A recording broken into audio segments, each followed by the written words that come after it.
So we've been studying John Maxwell's work, the 21 irrefutable laws of leadership. We're up to law number 3 already. Now, law number 3 is called the law of process. Think about it, going back to that first law, which had to do with your leadership ability. If you were to rate your leadership on a scale of 1 to 10, how high is your leadership ability? Got news for you. If you're a 2 in leadership, you're not going to wake up tomorrow morning and be a 10. That's what the law of process is essentially about, how it is that, like anything else in life, leadership is something in which we grow, in which we develop, something that we learn over time. You don't go from being a 2 in leadership to being a 10 in leadership from one night to the next day. So his lesson is how it is that leadership develops daily, not in a day. Ooh, that sounds pretty profound actually, right? It's something that our relationship with God, it's something that we do daily. It's not just something, oh God, I need you, that I do in a day, right? It's something that we work on over time. He begins the story with Anne Schreiber. Anne Schreiber in 1995, she died at the age of 101, which means that she was born in 1894, if my math is correct. So when Anne Schreiber died, before she retired, she was making about $3,000 a year. That doesn't sound to me like a lot of money.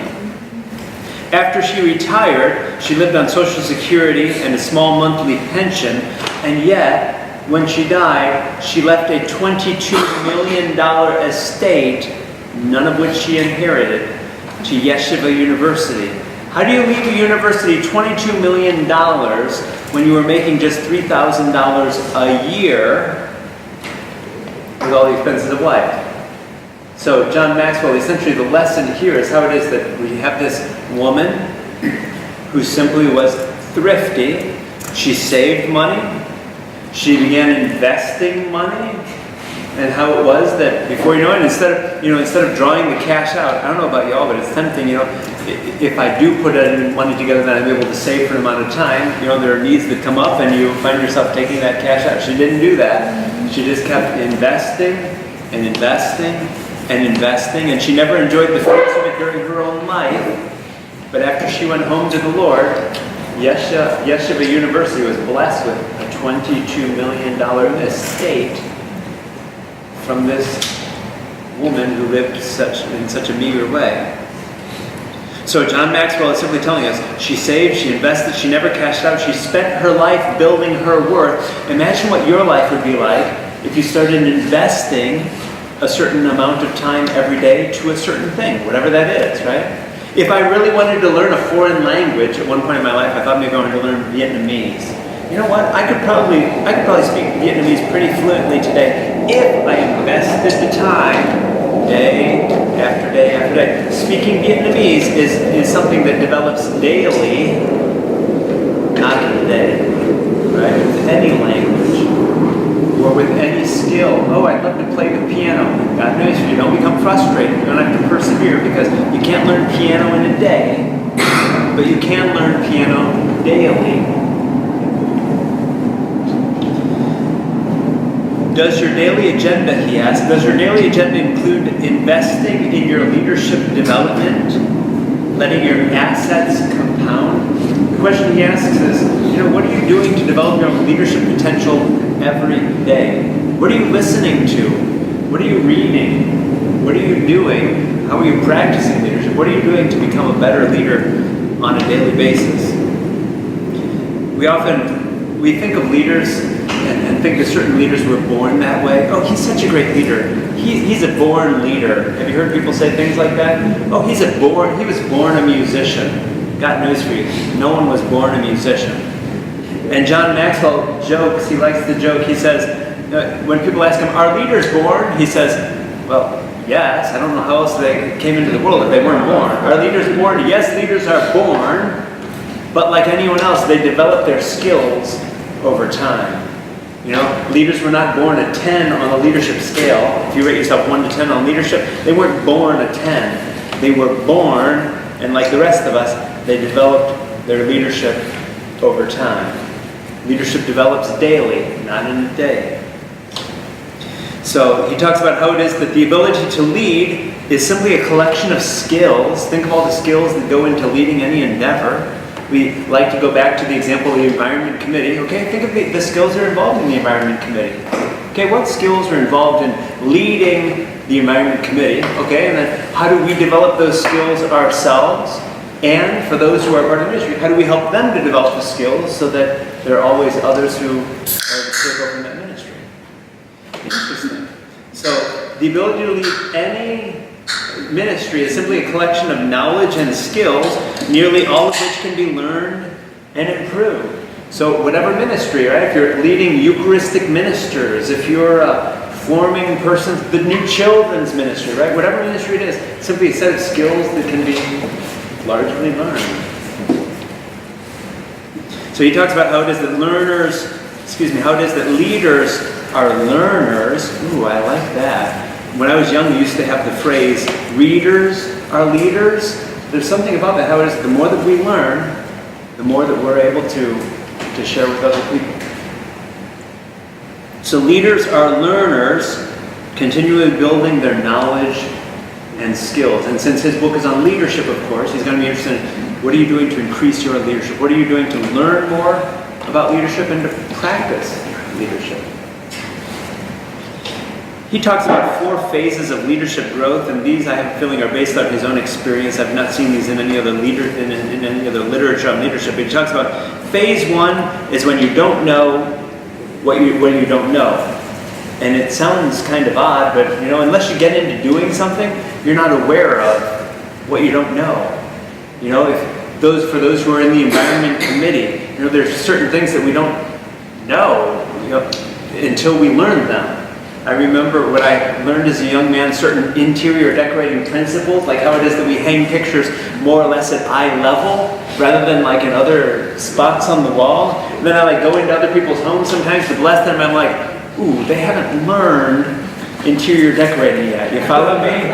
They'll hang things in certain ways, but they don't know that they don't know, right? They don't know what they don't know. No one has told them about how you hang pictures on the wall. They haven't studied interior decorating, and so they don't know what they don't know, right? They don't know what they don't know. So phase 1 is being in that unknowing, right? One medieval mystic referred to it as the cloud of unknowing. There's just a state where you don't know what you don't know. That's phase 1. And John Maxwell says, if you don't know what you don't know, you don't grow. Oh, okay. Phase 2 then seems to be moving into a bit of growth. I know what I don't know. It's me being able to say, you know what? I don't know a lot about interior decorating.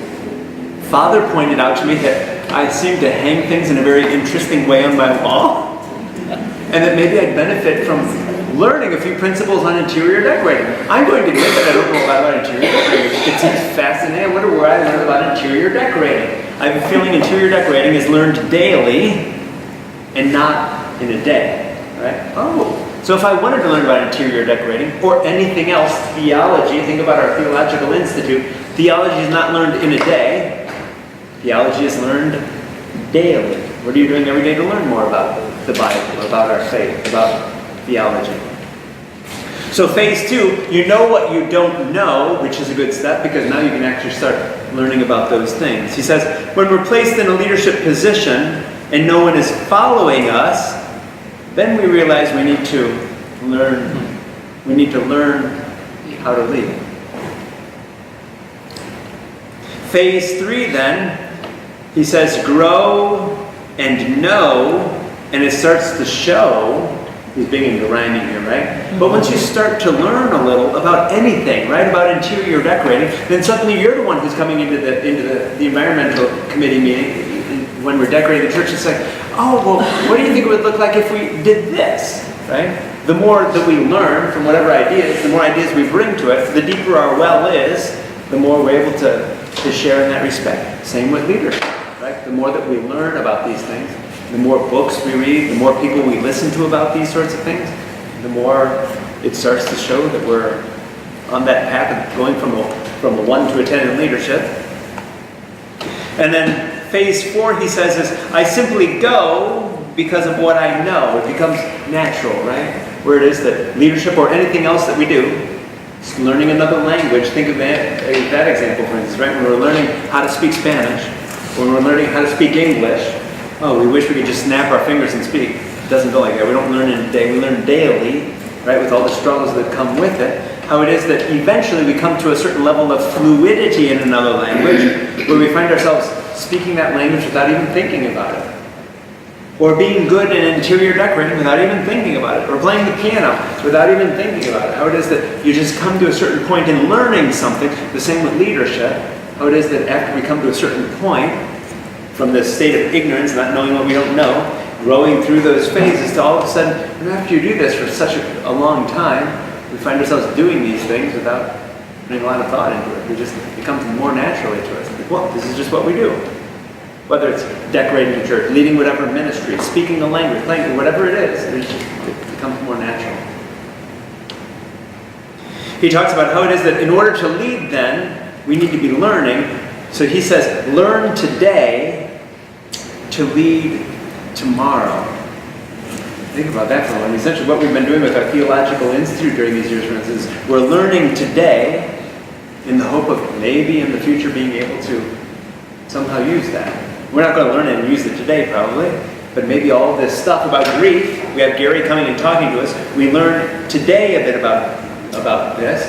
Maybe if we were to learn something about that every day, we'd find ourselves becoming quite natural at it. Learn today to lead tomorrow. The example he uses of Larry Bird from Terre Haute, Indiana. Do you know the story of Larry Bird? He was with the Boston Celtics. I can never remember if they're called Celtics or Celtics. So the Celtics, Larry Bird was popular when back about the 80s, 90s. He said the way that Larry Bird came to be such a good free shooter was that every day before going to school, he'd go out and practice 500 shots. Now think about that for a moment. I've just got to imagine that if you, before doing whatever you do in the morning, you decide you're going to wake up every day and shoot 500 shots, I have a feeling you're not going to be an expert the next day or the next week or the next month, but I have a feeling after 500 shots tomorrow morning, 500 more on Friday, 500 more on Saturday, 500 more on Sunday, I have a feeling that something's going to happen. And you'll go through these phases until suddenly, like Larry Bird, you're hardly thinking about it. It just becomes natural. Ball in hand, boom, ball through the hoop. Right? After that many shots. Whether it's basketball or anything else that we're doing. Imagine how good you'd be. I often use the analogy of going to the gym. Can you tell I go to the gym? So, I go to the gym. Deacon, I like this being honest and shaking your head. It's the coach. Yeah. So I go to the gym on Tuesdays and Thursdays. Typically those are my 2 days to spend an hour weightlifting at the gym. But just imagine if I were to weightlift, say, for 2 or 3 hours a day, for say 5 or 6 days a week, I have a feeling this coat would not fit me, right? Because it becomes a very different reality when you're doing something constantly. So John Maxwell is just simply encouraging us to think about leadership in that same way. What am I going to do to become a better leader in whatever it is that I'm trying to lead, whatever ministry or whatever situation? He uses a boxing analogy. He says champions don't become champions in the ring. Think about that for a moment, because we see them winning in the ring and getting the belt. No, they don't become champions in the ring. They're simply recognized as champions in the ring. What makes them a champion? What they do daily. They don't become a professional championship boxer in the ring that day. What they're doing daily, training day after day after day, all those hours, that's what makes them a champion. He used the example as well as of Teddy Roosevelt. Do you know much about the story of President Teddy Roosevelt? Did you know he became president at age 42? I was fascinated to learn that today. I'm feeling like I'm lazy here. He was a president by my age. Next, am I revealing my age almost here? We remember him as this really tough president, right? Speak soft but carry a big stick. That's Teddy Roosevelt. We remember him as sort of tough outdoorsman sort of guy. But John Maxwell tells the story that actually, as a child, he was, to use John Maxwell's word, a puny, sickly child. But his father told him, you have the mind, now you must make the body. Mind over matter, huh? Perseverance, right? Even though my body is the way that, speaking of skinny, puny, sickly bodies, right? Imagine having a father who's motivating, who's encouraging you in this mind over matter sort of thing of persevering. Teddy Roosevelt persevered, and as a result, we have this president at age 42 who had served 2 terms by the age of 50, and who is on to living the rest of his life in the way that we remember him today. But John Maxwell partly tells the story because he says that when Teddy Roosevelt died, and he says that Teddy Roosevelt died at night, which is a good thing because otherwise he would have fought off anything that had come to him. But he died in his sleep, and when they found him, what did they find under his pillow? What a beautiful story. They found a book under his pillow. How it was that up until the end, he was one who was reading and learning and improving. So, the big key, it seems, in all of this, whether it's learning leadership or learning anything else, music, foreign language, a sport, is perseverance. I don't know about you all, it's easy to say, oh, I want to learn to speak Vietnamese one day, and then to go to a Vietnamese class or 2, maybe a few more, but to persevere at something, that's what makes the difference, right? When I see people persevering in martial arts or in music or whatever, I mean, it's that perseverance that makes that person is. So perseverance is key. Leadership doesn't develop in a day. It takes a lifetime. So the question essentially is, what are you going to do today to learn about leadership? What are you going to do tomorrow to learn about leadership? And the next day, what are you going to do this week? What are you going to do next week? So that learning about leadership is not just something that we do for 20 or 30 minutes at a time, one day a week, but it's actually something that we are thinking about more often than that. Think about a language. If you were going to learn a language, Spanish, English, whatever other language, but you only spent 30 minutes a week on it, how long do you think it would take to learn it? Malcolm Gladwell talks about the 10,000 hour rule. If you want to be good at something, you need to spend 10,000 hours doing it. Father Jamie preaching, I have a feeling that the reason he preaches like he does is because he spent a lot of time doing it. He's put in the hours doing it. The more you do something, the more natural it becomes. Malcolm Gladwell says 10,000 hours. Are you willing to put in 10,000 hours learning a language or learning a sport or learning a musical instrument? Are you willing to put 10,000 hours into it? Are you willing to put 10,000 hours into something like learning leadership? Because it develops daily, not in a day. Remember the acorn principle and the law of the harvest. The acorn principle, how does the oak tree start? That huge oak tree that's outside? Started as an acorn. Did it become an oak tree overnight? It's that growth, that daily growth. Or the law of the harvest. Farmers know you can't just plant a seed and come back the next day and have the wheat full grown, the corn full grown. It doesn't work like that. It grows over time. Why should we as human beings think that we're any different? Right? We grow daily, not in a day. So some questions for reflection, simply to think about as we go forth this evening. What are some of the obstacles you need to overcome to become a better leader? What are some of the obstacles? What's keeping you from being the leader that you could be? What things could you include in your daily agenda that might contribute to your leadership? Really, think about that for a moment. If I were to be more intentional about it, what am I going to do tomorrow? What would I include in my calendar tomorrow to become better at whatever I want to become better at? If I want to become a better interior decorator, designer, okay? It's one thing to have that dream. It's another thing to put in my calendar what I'm going to do tomorrow for 15 minutes or 30 minutes or 60 minutes or 2 hours on what I'm going to do to become a better interior decorator. So what things can we include in our daily agenda that might contribute to our leadership ability? And finally, what daily learning or self-improvement habits do we have? Because ultimately, leaders are learners. And a lot of it sounds to me, comes down to discipline. Larry Bird, 500 shots a day before going off to school. I have a feeling he was waking up early.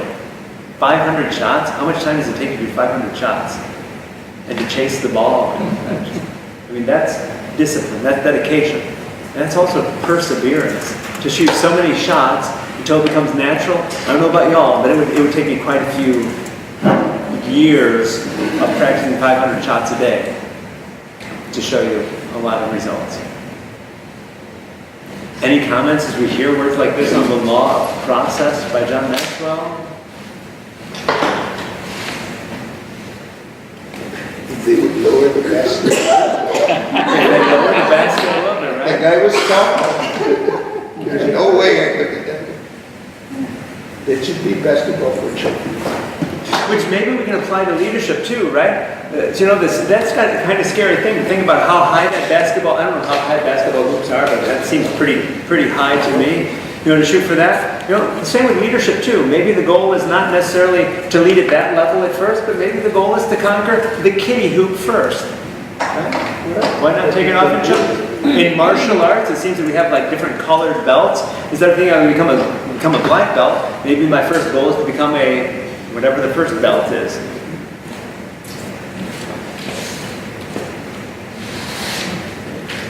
I think some people are just natural. Some people are That's what natural. he says. They're just natural born leaders. Why so? Why so? What makes you say that? I don't know. To me, it just seems like it's easier for some people than others. I wonder if it's because we don't know their story well enough. I think of the Beatles, for instance. Aren't any of us old enough to remember the Beatles and the craze that they created in the United States? All over the world? Nope. What I'm led to believe, when Malcolm Gladwell talks about the 10,000-hour rule, the example that he uses is the Beatles. He says, what you don't know is that they spent years in Germany. I forget the venue, sort of like these bars or clubs at night that they were playing in Germany. It's sort of like that, practicing together day after day after day for hours on end is what made the Beatles, but we don't think of that. We see these very talented people who are on stage and we're like, oh my God, they just like got together yesterday and they're this terrific band today. You know what I mean? But where some people seem so natural at leadership, when you look at different people at different levels that we don't know. You see Father Jamie preach and you don't think about, oh, well, he's been doing it for all these homilies for 16 years. He better be on the path to better preaching. But John Maxwell's point is, you're not born a leader, you're not born a musician, you're not born Larry Bird was not born a talented basketball player. He put in the work while no one was watching.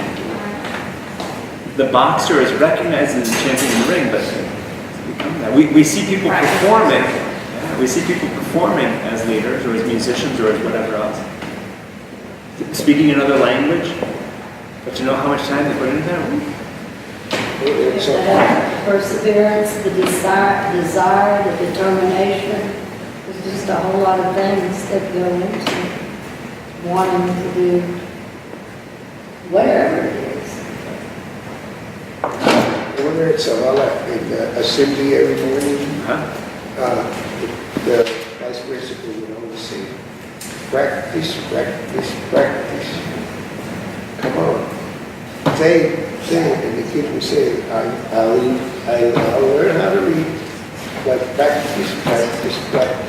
And Jimmy gives that about Larry Bird. He had to play ball and shoot the ball. You can learn English if you do it. How do you get to Carnegie Hall? Practice, practice, practice makes perfect. In Spanish we say la práctica hace el maestro. By doing something, you're able to teach it after a while because you've done it for so long. And being encouraged. Being encouraged? I used to hear that from my staff a lot, my managers, when they come in and talk to me, they say, oh, you just make it look so easy, you just when you're dealing with employee problems, just learn it over time. courage, you learn. And you have to make mistakes. You make mistakes. You better. When my mother, she helped us with our homework, and we always seemed to have a lot of homework, my brother and I. And she would tell me that one of her teachers used to always say, constant dripping of the water wears away the stone. And she said that she had never forgotten that. And so she figured if she just We just kept doing it and doing it and doing it. There you go. There you go. Wear away that stone. That's a great image.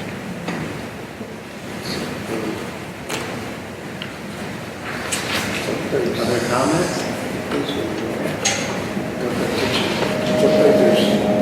So how do you motivate people to continue being better?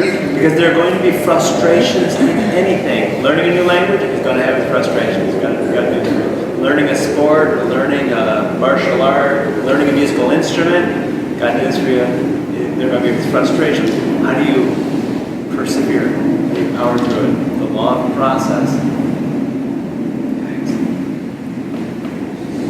My mother had another perspective on daily improvement. Her thought was always, if there's something that you want to do, you begin right now. Whether it's just to plan, to formalize in your mind what it is, or just take baby steps, but every day you do something. And you don't forget it until it gets done. Sure enough, you accomplish it. Those mothers. And even parenting is such a good example too, right? The first kid comes along and you're learning, right? By the time the second or the third or the fourth or the 19th comes along, I mean, it's, it's a different story. It's something that's learned, I'm imagining. Cooking, I still haven't mastered that one, but I understand that if I were to dedicate enough hours to it, I bet I could be pretty good at it. I bet I could, if I dedicated the time to it.